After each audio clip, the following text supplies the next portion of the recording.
السلام عليكم، مرحبا شباب. طبعا حاب اقول لكم شغله. المفاجاه اللي هي جواني كاتب مفاجاه. واخيرا خبر حلو يعني مفرح. اللي كان طبعا رب العالمين والحمد لله هو السبب، وايضا انتم سبب كبير به. واللي هو اخذت البارتنر مع فول سكرين، والحمد لله والشكر. البارتنر انا والله كنت افكر بالبارتنر مو على مود الفلوس، بس على مود هذا ابو الريبورتات. الحاج يسلم عليك. عمود هذا ابو الريبورتات حتى يسوي الريبورتات براحته يعني.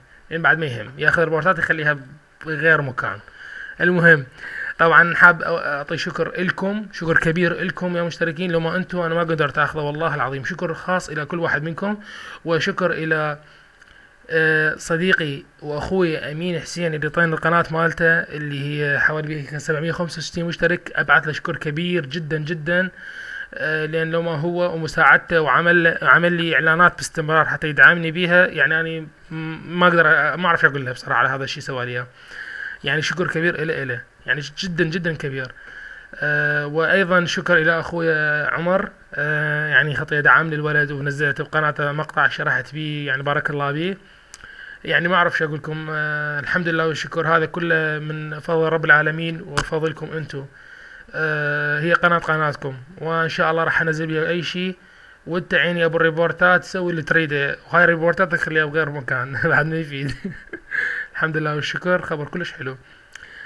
هذا كل ما في المقطع. ان شاء الله حنزل لكم واتش دوجز بعد هذا المقطع ان شاء الله. هاي كل ما في الامر. باي. اوكي شباب، قبل ما اروح، في رابط في الديسكربشن لحلقة صارت بينا مقلب أنا وأحمد صديقي صاحب بي اي جيمر. حق لكم رابط مالته بالدسكربشن. عملناه امين، مقلب جدا مضحك لطيف وطريف. ان شاء الله يرى بيعجبكم على قناتنا المشتركة.